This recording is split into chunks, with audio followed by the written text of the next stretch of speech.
One. I was trying to play music. Trying to play music? It's not coming together. I was going to play something fun, and then it didn't come together as planned. Fun music? Fun music. Are we already? We're already rolling. Hey guys, welcome back to another episode of the Not So Round Table. Last time we did that live show, and that was a lot of fun. Considering how tired we were, we had a lot of energy. I was really surprised. We were kind of all. We were just a little all over the place in that weekend. That was It was a fun event though. If you went to TAC, glad to see you made it out. If you weren't able to make it to TAC, I mean, next year we will have it. We have it every year. Be advised, though, those tickets go fast. You know, there's only so many spots, so that event sells out pretty quickly every year.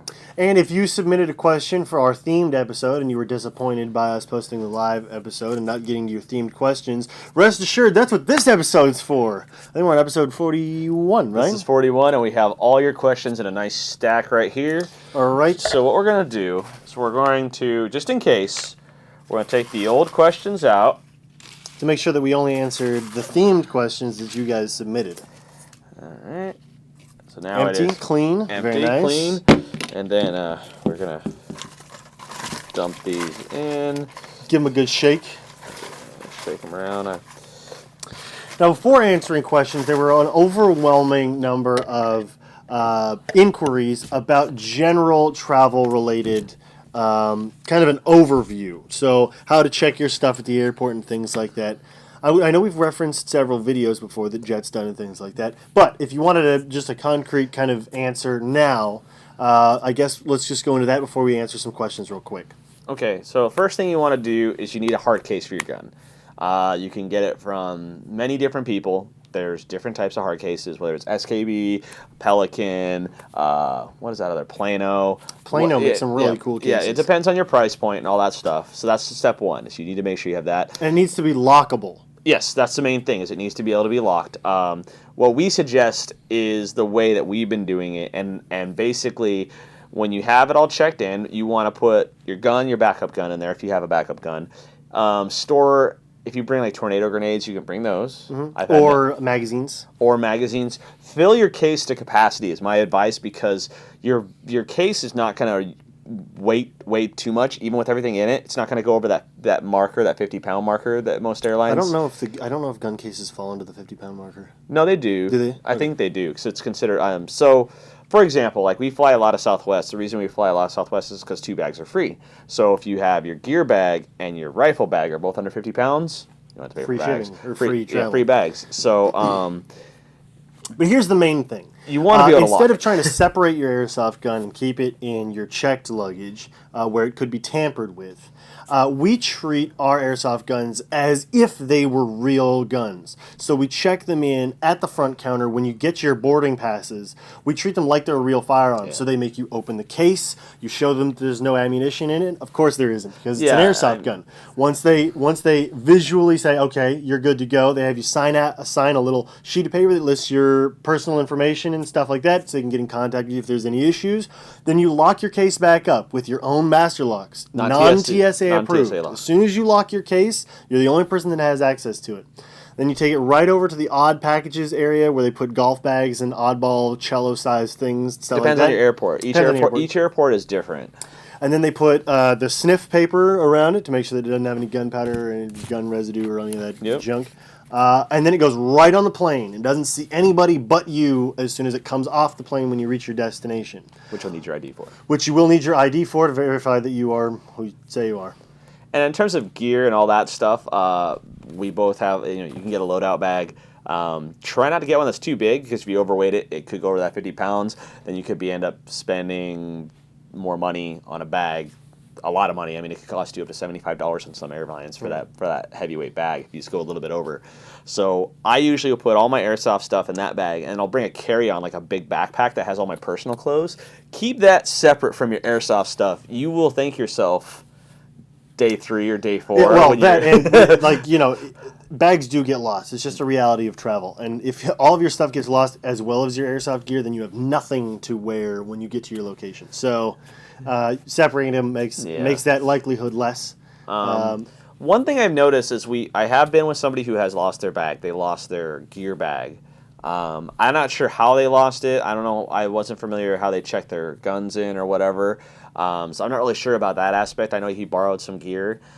But one kind of trick is when you're traveling with airsoft guns, I'd recommend getting a loadout bag that looks like your military or looks like your LE. Even though you're not law enforcement or military, you're not saying to be. But the point is, the bag handlers are the guys who are going to lose your bag. They usually won't mess with somebody's bag if they think it's a military bag because they just don't want to do it morally. Yeah. Because I mean, I don't know how many people are bag handlers out there, but I've heard stories of these guys, and they'll take stuff if the opportunity presents itself. If you're packing your vest, make sure you take your plates out. It's easier to compress flat Yes, if you take your plates out. I didn't know to do that until I got lectured by Jet.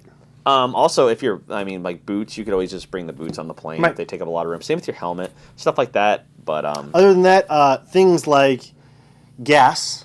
do never take gas. Don't take gas. Buy it when you get or there. green gas. CO2, green gas. BBs. If there is an airsoft store near the location where you're going, just buy them there. They take a lot of weight. They're a lot of weight. It's a lot of dead weight too. So. And I think the only other thing I wanted to bring up. What was I going to bring up? Oh, for you Polar Star guys, if you're using a Polar Star, Shades travels with a Daytona gun, it's just like a Polar Star. It uses an HPA tank. What you can do is that if you empty your HPA tank completely, keep it completely empty, and then you unscrew the regulator, it is technically a paintball tank, which is completely legal to travel with on the plane. So if you don't want it damaged, with the baggage handlers with checked luggage, completely empty you can put it under there. You have to carry it with you. So you take off the regulator, keep that in your carry-on, completely empty. Shades likes to put a piece of tape over the lip of it so the dust doesn't get down in it and things, and then fill it with HPA once you get to the area where you're going. What he does mean by regulator, basically you have to unthread that screw, so there's no silver or brass screw piece on there. Regular, yeah. So basically, if you take a flashlight, you have to be able to see inside the tank. Right. And then all you do is carry it in your carry-on luggage. You'll have to take it out to show TSA, and they'll look at it and all that stuff. If you leave it in there, it's an air tank. If you leave it in there, I still have no idea what it is. I think it's an alien birthing device. Okay, let's get into our questions because right. we took a lot of time on that one. We apologize, but I was told to talk about that. So here is our first themed question for events. Travelocity version. Nepa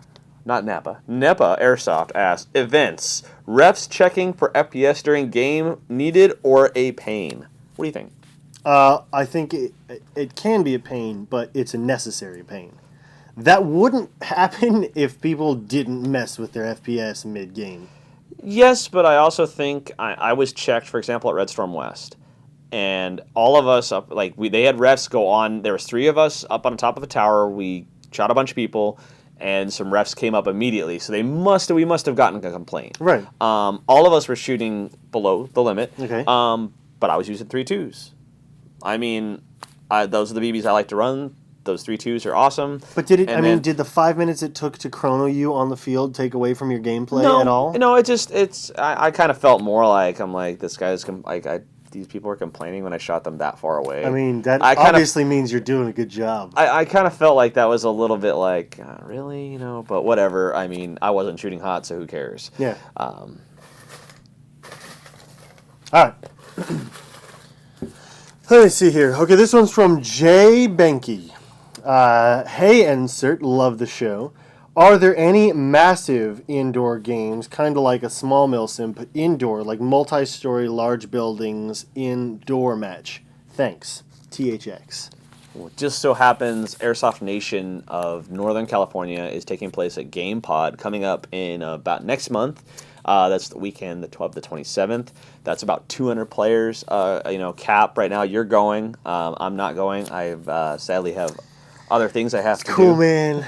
I'll operate alone. It's my wife's birthday, man. That's fine. Just bring her to play Airsoft. But we're going somewhere else. So anyway, besides the point. So there are places that have huge warehouses where those big games go on. I have not been to Game Pod or CQB City up in Northern California, but we are definitely excited, or I know you're excited about that. Oh, yeah. I'm hoping to just go up there randomly and just play at both places just because I can. But at the same time, California isn't an isolated, event. I know that there's some places on the East Coast as well. as around the world there are some great indoor facilities that have large buildings indoors. That it creates kind of a unique environment because you really can control the lighting, Yeah. and do things like smoke and stuff, and it doesn't get blown away by the wind. So Yeah. you can get a lot of really cool. But yeah, there are events. You just gotta get creative with your searches and try to find people that are hosting events in kind of close to your area. Frank Dad, dear insert, what was the coolest event patches you've ever got? The coolest patch I got was Operation Apocalypse 2 at Ambushed Airsoft in Pennsylvania.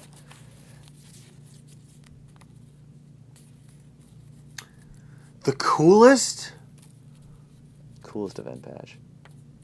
The Irene patch I got was pretty legit. Well, the Irene one looks a lot like the Lion Claws one of the same year, though. Oh, does it? Yeah. But I didn't get to go to Lion Claw, so I didn't see that yet. I know, but it was just, I would say I think the coolest patch actually was either the Route 66 patch was pretty cool. Oh, that was cool, yeah. And I'd say between that and maybe the Red Storm, the original Red Storm patch. I never got that patch. I think I might be able to track one down for you. John Liu, give us extra patches, please. Calling you out. Need more patches. I'm trying to think. Well, our Bad Blood patch is pretty legit. The red teardrop. Okay. Rob Bob the Corn Cob asks... Were you making fun of that patch? Because I made that patch. No, it was really cool. Insert. How do you respawn at events like Bad Blood and American Milsim games? Funny you ask that, Rob Bob the Corn Cob. The coolest name. There are, well, like most large Milsim events, there are two different respawn techniques. You either have, your fob, which is always a respawn, or you'll have mobile respawns, which will move up with the forces, or transition with the forces as the play shifts on the battlefield. Medic rules sometimes are pretty broken home, or American Milsim uses medic rules. Black Sheep uses medic rules. John Liu or Operation Lion Claws needs to use more medic rules, but usually still has medic rules in play. But, we've done medic rules before. Yeah, just not on the West Coast. At the Lion one that Claws. didn't work. Remember when we had like the little string tags, and then you had to tie. Remember when we got? It was the one we took the Humvee to. Lion Claws. Yeah. No. It was 2 years ago. 2 years ago when we got those stupid little tags that you had to like write on. I don't remember that. I was a medic. I was trying to medic people in the Humvee. It was not working out. I kept banging my head. But it's always on the games. Usually the concept is mobile regens, medics, and hard respawns, or like a fob or something like that. Mm-hmm. I like the way we did it. Honestly, I like the way we did it at the Airsoft camp. Medics can medic people. It takes a certain amount of time.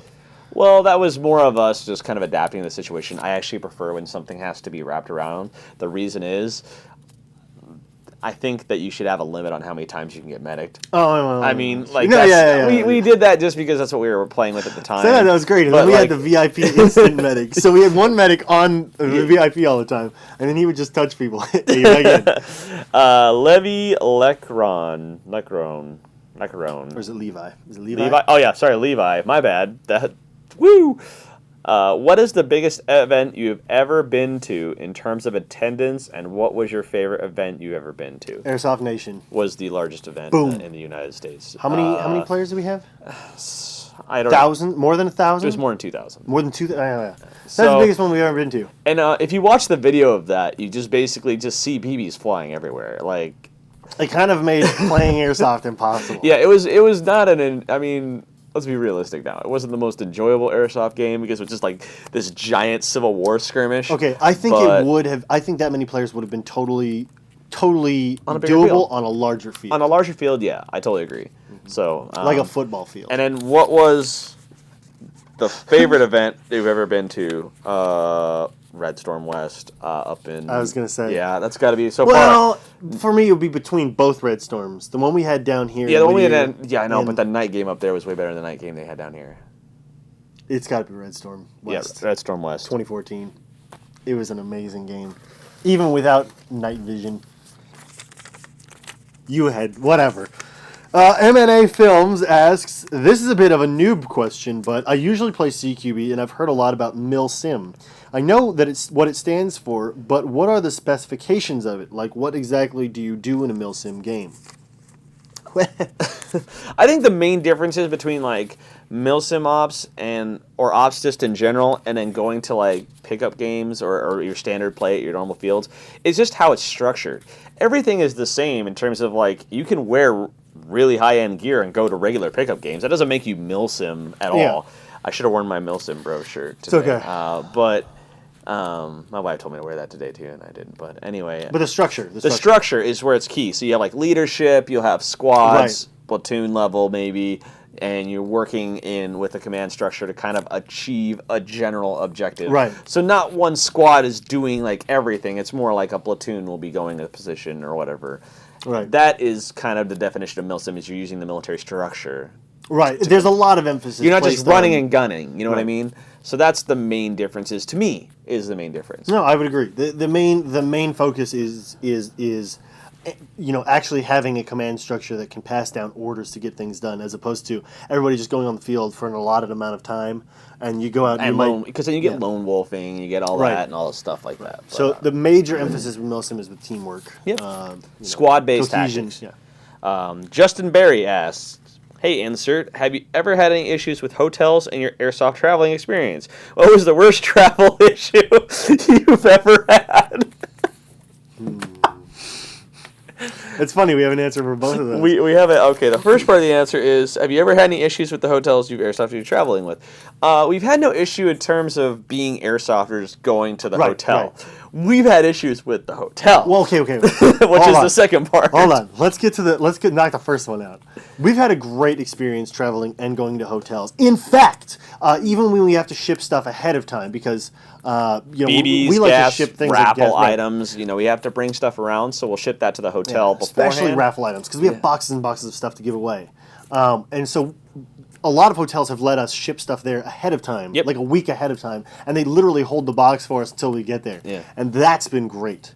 You could even do that with your guns too. If you didn't want to, if you really didn't want to travel with it, you could always do that as well. But it may cost you more money. Now the second part of the question. The second part of the question: what is the worst hotel experience you've ever had? That was when we went to Irene last year.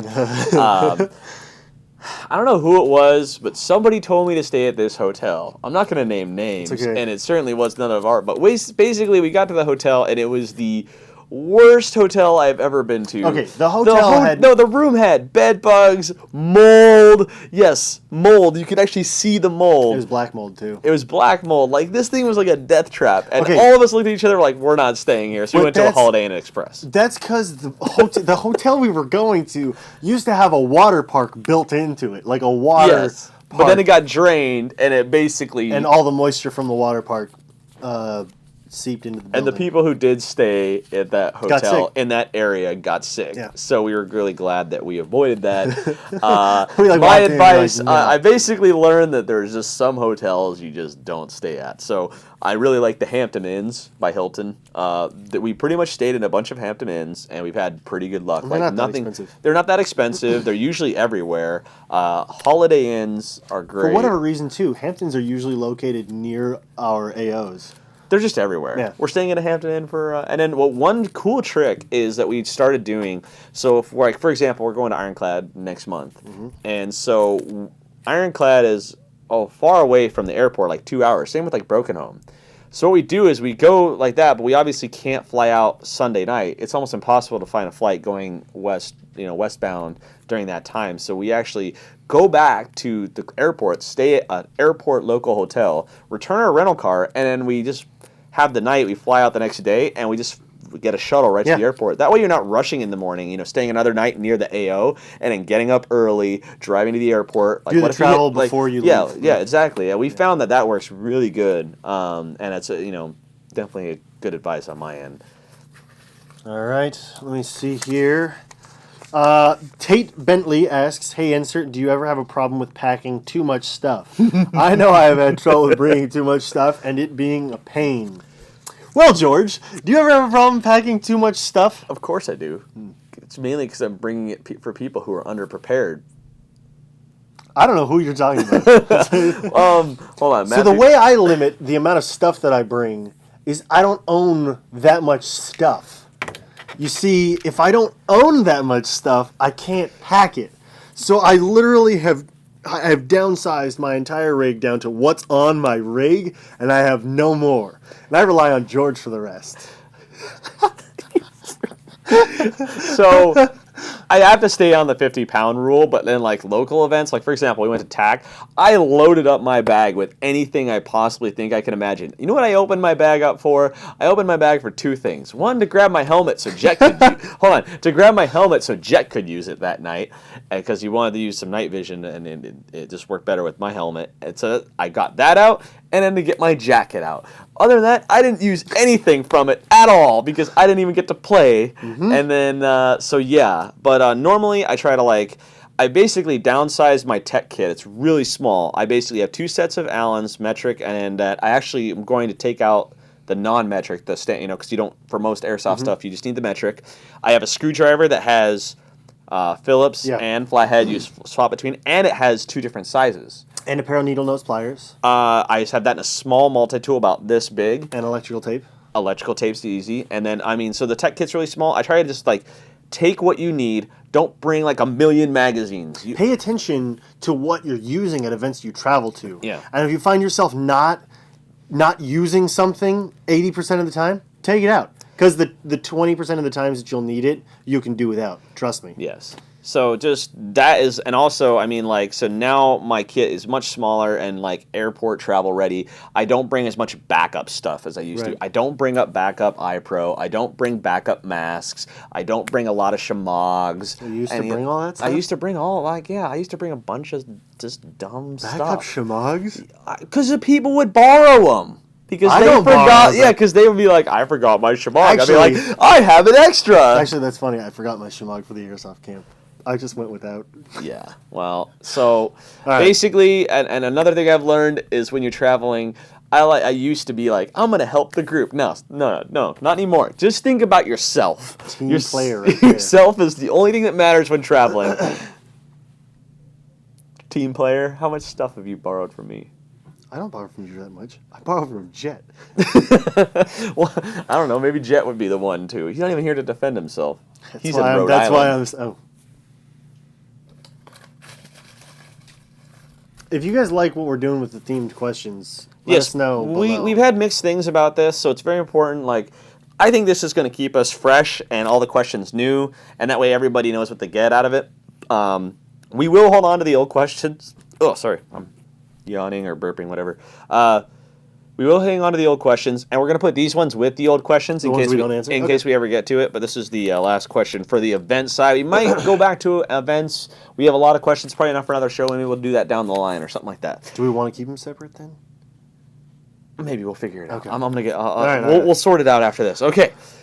Giacomo1357. What is your favorite and most exciting event you've ever been to? I swear that we just answered that. The screener failed on this. Our favorite event was Red Storm West, as we stated earlier. Can we do one more? Yeah, we're going to do one more. No offense. It's no offense. You got the answer either way, right? Jonathan Levine? Is that Levine? Mm-hmm. No. See, I'm horrible. French. I'm horrible with names. That's like Adam Levine, spelled the same way. Huh. Actually, I don't know if it's spelled the same way, but I think that's Levine. I Jonathan Levine. When you go to events, is there a dress requirement? Do you have to wear one certain camo or to play or participate? Depends on the game. Usually, I like bow tie affairs, but when it's a 2-button unbuttoned shirt event, I'm cool with that too. Some events, like for example, American Milsim, I think Black Sheep, they're just mostly it has to be clearly tan or clearly green. I actually don't like this. And I'll explain. That's one thing I really do like about the Lion Claw series. It's one set camo.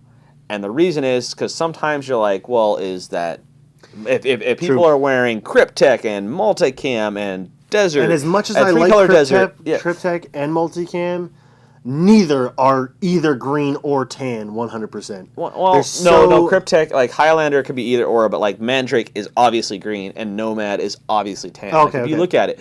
But my point is, if everybody's wearing all these cool camos, I get it, everybody wants to be unique and stuff like that, but it actually confuses people. So I really like it when it's just simple. And if it's just woodland versus DCU or 3-color desert, that's fine. If eventually down the line, I know that he's been doing multicam versus woodland, which BDUs, which works really well. I think that's the way to do it, to be honest with you. I know everybody wants to wear their cool kit and all that stuff. It just makes the most sense because it's easy to identify people. That's a really valid point. And so, especially now, with everybody wanting to get into multicam, it's really, with now Arid and Jungle, we can make that work. Yeah. MCs just came out. You can buy the BDUs. True Spec just released both of them right now, like a week ago. So they're pretty expensive right now. But my point is, you can get the colors. So why can't you just have it be like that? But I mean, I don't know. Like I said, I'm really firm that everybody should wear the same uniform. I think it just makes more sense. It's easier to identify. You don't have to necessarily wear if your plate carrier. If you only have one plate carrier and it's Coyote Brown, if it's Ranger Green, it works for everything. So does Coyote Brown, though. I don't know about that. Yes, it does. Okay, fine. All right, guys, that does it for this episode of the Not So Roundtable. Hope you guys enjoyed. Event edition. I think we're gonna do another. You want to do another themed one? Yeah. We're gonna do gear as our next theme. Gear, okay. Because that's what was requested, from what I heard, and so that's what we're gonna do. We're gonna try this for a few weeks. If you guys are hating it, you guys don't like it, just let us know. Just post, make yourselves heard, because I'm not saying dislike the video. No, don't do that. Don't do that. Yeah, no, that hurts us, and that hurts my feelings. That hurts his feelings, and when his feelings are hurting, my feelings are hurting because his feelings are hurting. Just comment that you'd like to change it up, and we'll go back to our previous way of doing it, or maybe we'll make it even different. We'll hang on to these questions in case you guys want to see us go back to events. Comment that below. Let us know, and happy airsofting. Happy airsofting. What an ending line. All right, bye.